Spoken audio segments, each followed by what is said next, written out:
Վարորդական իրավունքի վկայական ստանալու գործընթացում լուրջ փոփոխություններ են նախապատրաստվում։ Գլխավորներից մեկն այն է, որ ավտոդպրոցներում վարորդական կրթություն ստանալը կարող է դառնալ պարտադիր, ապագա բոլոր վարորդների համար։ Նախատեսվում է ներդնել ավտոդպրոցների գործունեության լիցենզավորման համակարգ։ Սա նշանակում է, որ հաստատությունների համար կսահմանվեն ուսուցման պայմանների, տեխնիկական հագեցվածության եւ անվտանգության հստակ պահանջներ։ Փոփոխություններ կլինեն նաեւ բուն քննական փուլում։ Նախատեսվում է ընդլայնել տեսական քննության հարցաշարերը եւ մշակել մեկ միասնական ուսումնական ձեռնարկ։ Նորամուծություններն ու ոլորտային այլ հարցերը քննարկվել են ներքին գործերի նախարար Արփինե Սարգսյանի եւ ավտոդպրոցների ու հաշվառման քննական ծառայությունների ոլորտի ներկայացուցիչների հանդիպման ժամանակ։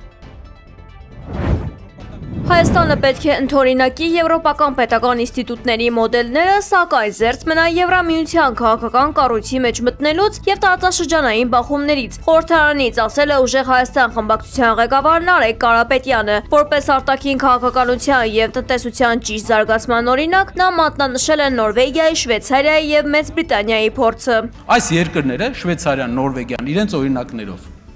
մի մոդել են ընդունել։ Իրենք չեն մտել Եվրոպական միություն, որովհետև համարել են, որ Եվրոպական միությունը քաղաքական կառույց է, բայց բոլոր իրենց ինստիտուտներով ինտեգրված են եվրոպական համակարգի մեջ, եվրոպական ազատ տնտեսական գոտու մեջ։ Ինչ է սա տվել։ Շվեյցարիան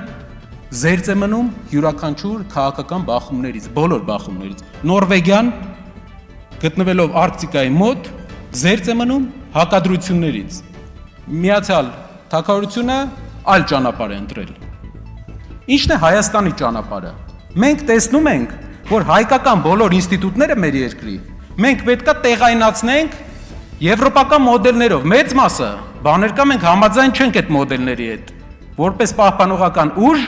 ընտանիքը թիրախավորող մոդելների հետ համաձայն չենք։ Խոսելով տնտեսական իրականության մասին, նա շեշտել է, որ Հայաստանի համար ամենամրցունակ շուկան շարունակում է մնալ Ռուսաստանը։ Թվերը վկայում են, որ դեպի Եվրոպա արտահանումը նվազել է։ Ռուսաստանը Հայաստանին ապրանքների դիմաց անցած տարի ուղարկել է 3.2 միլիարդ դոլար։ Եվրոպան Հայաստանին ապրանքների դիմաց ուղարկել է 600 միլիոն։ Ասեմ ավելին, 2 տարի առաջվա հետ համեմատած Եվրոպայում Եվրոպա դեպի արտանումը իջել է 23 թվի հետ համեմատած։ Ասեմ ավելին, այս տարի բարձրացել է, որովհետև ուղղակի պղնձի գինն է բարձրացել։ Չկա որակական, աշխարհի ամենամրցունակ շուկան է։ Եվ որն է մեր մոդելը։ Այն փողը, որ գալիս է Ռուսաստանից, դա գնում է թոշակների, զինվորականների աշխատավարձի, սոցիալական ծրագրերի։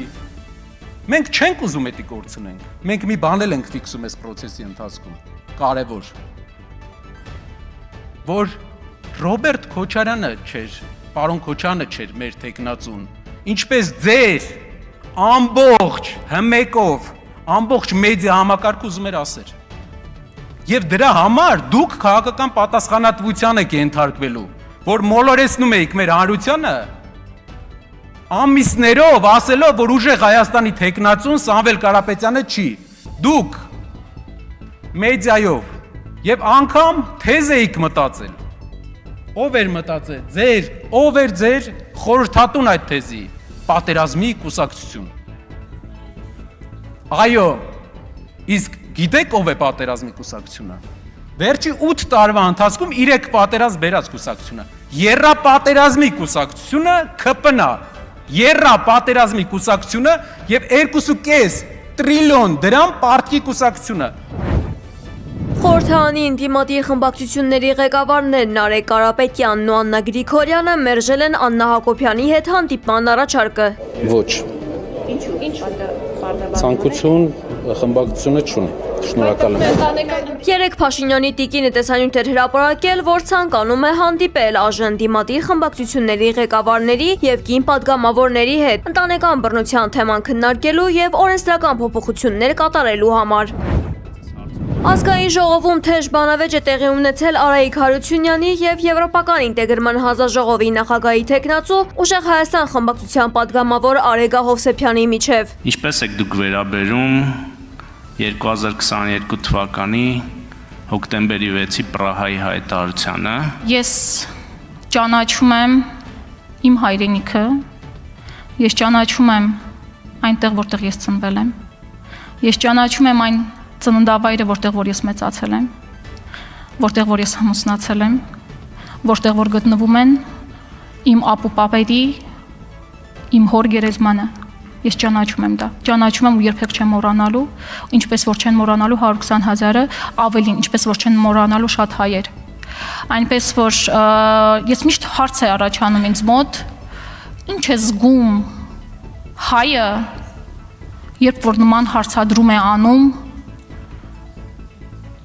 Արցախցուն, Արցախահային, արդյոք նա ճանաչում է Արցախը, Ադրբեջանը, ինչ նպատակով է դա հարցնում, ցավացնելու։ Հարությունյանը նաև հարցրել է, թե ինչու Պրահայի հայտարարությունից հետո Հովսեփյանը չլքեց արտգործնախարարությունը եւ ինչու էր այդ ծանր ժամանակահատվածում ապրում Երևանում եւ ոչ թե Արցախում։ Իմ դիմումը գրվել է 2020 թվականի նոյեմբերի 10-ին։ Այդ ժամանակ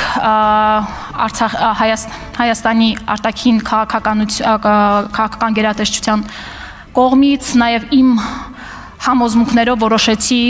սպասել ընտրություններին, որովհետև իմ սխալներ երևի, որտեղ մտածում եմ 21 թվականի ընտրություններից դուք հեռանալու եք։ 21 թվականի ընտրությունները եղան, դուք մնացիք։ Եվ 21 թվականից հետո ես գնացել եմ երեխայի խնամքի արձակուրդի։ 21 թվականից մինչև 23 թվականը ես չեմ աշխատել արտաքին գործերի նախարարությունում, ես մեծացնում էի իմ բալիկին, մեծացնում էի Արցախի մասին հիշողություններով,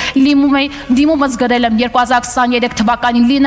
լինելով դեռևս երեխայի խնամքի արձակուրդում, մեկ տառ անգամ, մեկ նախադասություն անգամ չեմ գրել, ձեր չեմ աշխատել 21 թվականից ձեզնից հետո։ Իսկ ինչու է Երևանում, ճիշտ եմ հասկանում ձեր հարցը այն էր, որ ես պիտի մնայի Արցախում եւ զոհվեի։ Շնորհակալ եմ։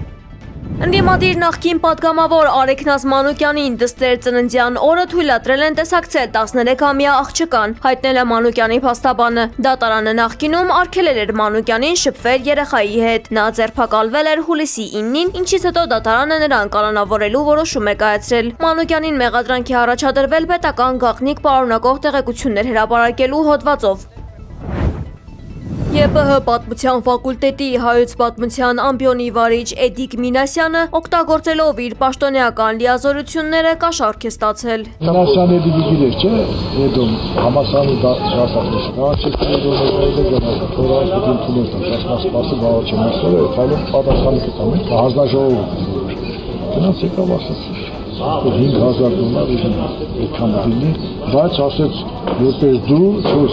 Ըստ հակակոռուպցիոն կոմիտեի մեղադրանք է ներկայացվել խոշոր չափերով կաշառք ստանալու համար, որպես խափանման միջոց կիրառվել է տնային կալանքը։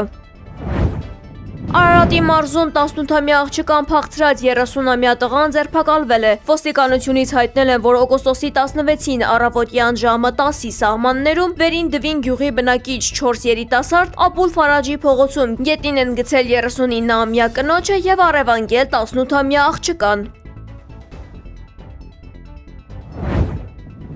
Ռուսաստանն ու Ուկրաինան փոխադարձ հարվածներ են հասցրել, վնասվել են բնակելի շենքեր եւ այլ ենթակառուցվածքներ, փլատակներից մարդիկ են դուրս բերվել, որոնողական աշխատանքները շարունակվում են։ Ռուսաստանում արդեն երկրորդ անգամ բռնկվել է վառելիքի լուրջ ճգնաժամ։ Իրավիճակը կայունացնելու նպատակով երկրի փոխվարչապետ Ալեքսանդր Նովակը Մոսկվայում հրատապ խորհրդակցություն է անցկացրել ոլորտի պատասխանատուների հետ։ Քննարկվել է վառելիքի առաջարկի եւ պահանջարկի հաշվեկշիռը մի շարք մարզերում։ Դաշնային հակամենաշնորհային ծառայությունը զեկուցել է գների չհիմնավորված բարձրացումների մասին, ինչից հետո Նովակը հանձնարարել է խստացնել մարզերի մատակարարման վերահսկողությունը եւ թույլ չտալ գների կտրուկ տատանումներ։ Չնայած կառավարության քայլերի վիճակագրությունը մտահոգիչ է։ Ըստ Իզվեստիայի, երկրի բենզալցակայանների միայն 28%-ն ունի վառելիք։ ՆԱՏՕ-ն բազմաթիվ կործանիչների եւ հետախուզական ինքնաթիռների ներգրավմամբ խոշոր օդային գործողություն է սկսել Ռուսաստանի Կալինինգրադի մարզի մոտ։ Դաշինքն այս քայլին գնացել է ի պատասխան Ռուսաստանի վերջին գործողությունների, որը Բալթիկ ծով է տեղափոխել գերձայնային զենքով ռազմանավեր եւ ռազմական բեռներ, հավանաբար նաեւ անօդաչու թռչող սարքեր։ Այս ամենի հետևանքով Բալթյան տարածաշրջանում լարվածությունն ու ռազմական ակտիվությունը գնալով աճում են։ Հորմուզի նեղուցը կմնա փակ, քանի դեռ ամբողջությամբ չեն վերացվել ծովային շրջափակումն ու նավթային պատժամիջոցները, հայտարարել է Իրանի խորհրդարանի ղեկավար Մուհամմադ Բաղեր Ղալիբաֆը։ Ըստ նրա, նեղուցի ապաշրջափակման համար պարտադիր պետք է իրագործվեն ԱՄՆ-ի հետ կնքված փոխըմբռնման հուշագրի բոլոր պայմանները։ Գլխավոր պահանջներն են վերացնել ծովային շրջափակումը, ապասառեցնել Իրանի սառեցված ակտիվները, ամբողջապես չեղարկել նավթային պատժամիջոցները, դադարեցնել ռազմական գործողությունները բոլոր ճակատներում։ Ղալիբաֆը շեշտել է, որ հուշագրով հաստատված հրադադարը հիանալի հնարավորություն է Իրանի տնտեսական եւ ռազմական հզորությունն ամրապնդելու համար։ Նա նաեւ կոշտ նախազգուշացրել է Իրանի դեմ ցանկացած նոր հարձակում կավարտվի շատ ավելի ծանր պարտությամբ։